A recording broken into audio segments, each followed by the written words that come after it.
Okay, hello. This is the second prep for lecture 10. I'm pretty sure there will be a third recording as well. So just a reminder of the term hemizygous. Hemizygous is the term we use for males in XY systems who have um, an X-linked trait because they have only one of two copies. Hemi means half, and that's where that terms come. They can't be heterozygous, they can't be homozygous, because in both cases, these refer to cases where there are two copies, two same copies with the same alleles, or two different copies of the same gene. And so hemizygous is a special term. It's only referring to males in an XY system, but it would be referring to females in a ZW system. That's supposed to be a W. Okay. So this term would also apply to the heterogametic sex in the ZW system. Okay, and so as I said, in X-linked inheritance, the males and females are going to have different sort of genotypic ratios and genotypes and so on, and phenotypes. And so if we had a cross, so this is just an example of a cross. Here's a female who's heterozygous. She has one dominant and one recessive allele for gene A. Here's a male, he's just got the dominant allele. And we would do a Punnett square the same way we do for any other thing, for autosomal genes, as we showed in lecture 9. And you basically just put the gametes of the female. It doesn't have to be the female here and the male there. It could be the other way around, so long as the female gametes are on one side and the male gametes are on the other. And in that case, we just combine whatever the chromosome is for that gamete. So 50% of the time, the males will provide to the sperm X with the dominant A allele on it, and 50% of the eggs will have the dominant A. And so you'll have 25% progeny that are female and have homozygous for the dominant. If this X chromosome combines with this Y chromosome, we'll get a hemizygous male with the dominant phenotype. 50% of her eggs will have the small a, the recessive allele. When they combine with this chromosome, you have a heterozygous female. And in this case, if this recessive allele combines with the Y, you're going to have a male who is hemizygous and has the recessive allele. So what we see here looks just like a 3-to-1 ratio, right? 3/4 of the progeny are wild type and 1/4 have the mutation. If you weren't paying attention to the sex of these individuals, you could mistake that for a 3-to-1 autosomal ratio, just like the 3-to-1 ratio we looked at in lecture 9. But when we're paying attention to the sex, we notice all the females have the dominant phenotype. And for the males, half of them have the dominant and half of them have the recessive. When you see results that are different for females versus males, that is a tip-off that we're looking at a sex-linked trait. And that's because of the way the segregation works, as shown in this exercise. So I want to go through another example. It's a very similar example, but also a bit of the reasoning, how it was figured out that this mutation, this was the first documented example of X-linked inheritance. Thomas Hunt Morgan was basically, he was more of an ecology naturalist kind of person, but he wanted to study heredity because he was interested in evolution. And he was trying to figure out how traits were passed on, because if you know that, it can help you figure out the mechanisms of evolution. And so he got fruit flies. And the reason why he started working with fruit flies wasn't because he knew how amazing model organism they would turn out to be, but simply because they were small, they didn't take up much room, and they used to feed them rotting bananas. so they were not expensive to grow. And he could just grow small, bottles full of them. Milk bottles is what they used to use, on the windowsill of his lab, because his lab was very crowded. He didn't want some large animal that took a long time to develop and was expensive to take care of. And so this is just an example. The wild type fruit fly has this brick red kind of eye. And the first ever mutation that was discovered in fruit flies was a spontaneous mutation. It was not induced by chemicals or radiation. It just appeared after 3 years. It took 3 years before they found any natural variants in their population. And it was a male, and the male had these white eyes. Okay, and so as I've already said, the natural normal color of fruit fly eyes is this brick red color. This mutation in the white gene gives rise to these white eyes. And so just a little note that in flyland, we name things after the mutant phenotype we see. So we call this, the gene that leads to this, the white gene, but its normal function, and this is potentially confusing, its normal function is to make a proper red eye. But when you make a mutation in it and it's not able to do the job it's supposed to do, then we see this mutated phenotype, which is a white eye color. It's potentially confusing. It's almost like everything's named backwards from the way you might expect. You might consider this the normal wild type eye color gene, and when it's wild type, that's what it does. But when it's mutant, we see this white phenotype. Okay, so basically, Morgan and his students, it was his grad students, of course, who did most of the work.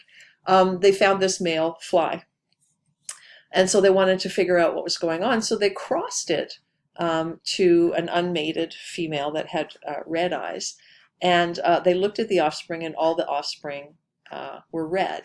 So you should be able to determine based on that whether the mutation for white eyes is dominant or recessive. Okay, so you should make a note of that. And then what they did was they took those, the progeny, the wild type male and female with the red eyes, and they crossed them to each other, and they looked in the offspring.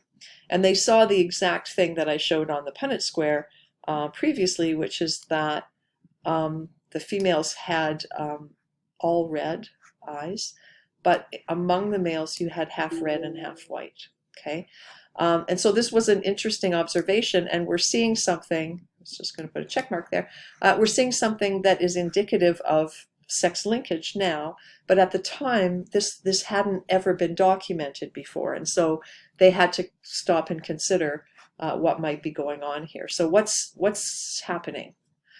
And they thought of sex linkage, but then they had to eliminate some other possibilities, right? So at this point, they'd only seen males with white eyes. So there's a possibility. What if the white phenotype is something that is only expressed in males and not females? And that would be called sex limited. And we'll see examples of those kind of things in a later lecture after the midterm, when we start looking at the different kind of variations on how these traits are inherited and how they're expressed. So that could have been a possibility. And it could be perhaps that the white allele isn't like a single Mendelian allele, and maybe it's not a simple recessive, maybe there's something else going on here. And we would only choose this if we couldn't find a different explanation. There's a third explanation, which is sex linkage, and we'll come to that in a minute. But they made a cross. They took some of the F1 females that we knew were heterozygous, so they had the red allele and then the white allele, little r. And then they crossed to males that had the recessive trait. And so in doing this, I'm giving the genotype as we know it now, but basically this shows you the result were that both females and both males half of them had white eyes and half of them had red eyes. Since we could see females that had white eyes, you could basically eliminate this. This isn't a possible interpretation because we've just seen that we can, in fact, make, with a different kind of cross, make female flies that have white eyes. So that's not it. So let's do a hypothesis based on sex linkage. So that's the hypothesis. And so then what you want to do, and you should do this anytime you're answering questions on exams or worksheets or anything like that, if there's enough room given and it's not a multiple choice kind of question, you need to define the alleles. So this is how we would define the wild type allele, X with the superscripted white plus to make red eyes, and X with the superscripted white W is for white eyes. So you want to define your alleles. It's very important because you need to sort of, it's like setting the terms. When I write out genotypes, this is what I mean. The W plus means the red eyes and W means the white eyes, right? So red-eyed females could be homozygous or heterozygous. White-eyed females must be homozygous because we've determined that white eyes is recessive, but males can only be hemizygous. They can have red or white eyes, and these would be their genotypes. Okay, so we've defined those terms and got that sorted out. Okay, so if it was on the X chromosome, what would we predict we'd see with that first cross? The first cross, I wonder if I can reset this mouse somehow. The first cross was red-eyed females crossed to that white-eyed male with the mutation. If it was on the X chromosome, we would predict these results. We'd expect the male gametes would be either the white bearing X chromosome or your Y chromosome. Females would all provide a white plus, a dominant allele. And so we'd have heterozygous, all the female F1 are going to be heterozygous. They're going to have red eyes, and all the males are going to be hemizygous for this allele because this is the chromosome they inherit from their mother. That's the chromosome, the Y, that they inherit from their father. So this explains why they're all male. And then if we cross them to each other, which is what happened in the experiment they did, this is what we would see. The males can provide only an X with the dominant wild type allele or a Y chromosome. Females, half of their gametes are going to have the dominant normal allele, and the other half will have that recessive mutant allele. And so we'll have a quarter of the females who are homozygous for the dominant, quarter females that are heterozygous, a quarter males that have red eyes because they're hemizygous, they have the wild type allele, and a quarter males that are white-eyed. So this is exactly what they saw in that first experiment. And then in the follow-up experiment,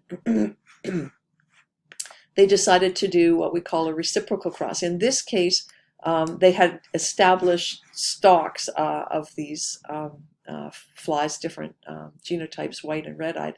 And so they could now produce females with white eyes and males with red eyes. The good thing about these males is you always know what their genotype is because they only have the one X chromosome.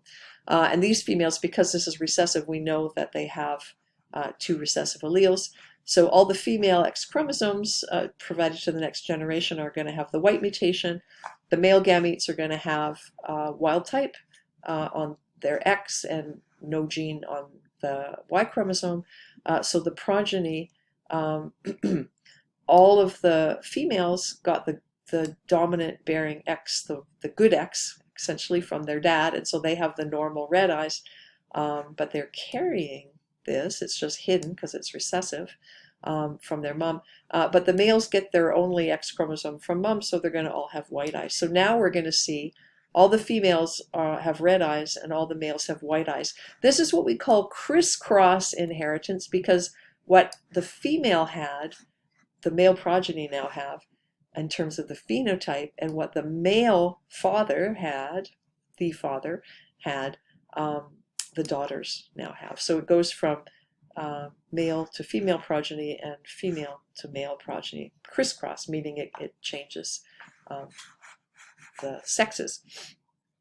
And then in the F2, when we cross these heterozygous females, they can produce X chromosome bearing gametes that have the wild type, the dominant, the allele for red or the allele for white. Males in this case can only provide the allele for white or a Y chromosome, and then among the progeny, half have red eyes and half have white eyes, and in each case, females, half of them have the red eyes and half of them have the white eyes. Just notice how the chromosomes segregate there. And the males, half of them got the wild type, the red, from the one X from their mother. The other ones got the other X from their mother with the white eyes. And so this is what they would predict based on sex-linked inheritance, and these are the results they got. So this helped to confirm that that was in fact how the inheritance worked. So basically, these are some important points, and this is important to keep in mind because we're going to look at pedigree analysis next lecture. In human genetics, of course, we don't do crosses and count large numbers of progeny. We kind of have to wait for the family to do the cross for us that's going to tell us the information we want and then sort of work backwards. And so the kind of patterns that you might look for to determine whether a trait is sex-linked or not, these are the kinds of things to look for. So if you're seeing different phenotypic ratios among male and female progeny, then that's possibly sex linkage, especially in crosses on a large scale where you have large numbers. Crosses that go both in the two different ways, are reciprocal cross, the male has the white eyes and the female has the red, or the reciprocal, the female has the white eyes and the male have the red. And if you see different results from reciprocal crosses, that's what we would expect to see also in sex linkage for the traits. Crisscross inheritance, especially for a recessive trait. The recessive trait generally goes from the parent with the homogametic genotype to the offspring with the heterogametic. And so just think about that. From mothers to sons in X-linked inheritance, from fathers to daughters in ZW inheritance. Yeah, and that's based on the fact of the inheritance, right? So the only X that males get comes from their mothers. And so whatever X chromosomes their mothers have is what's going to be inherited in the sons. Females get an X from each parent. And so it's important to keep that in mind for pedigree analysis. And then after that for probability. So I'm just going to point out that there's also a ZW system. Oops. And this works the opposite. The males have two Z chromosomes. I showed you pictures of that in the first prep. And the females have a Z and a W. So there's still a heterogametic and homogametic. It's just reversed compared to the XY system, because in the XY system, females are homogametic and males are heterogametic. But the segregation rules and everything, it works the same, just with the sexes reversed. Okay, so I'm going to stop there, and we're going to just work through an example briefly, and then that will be done.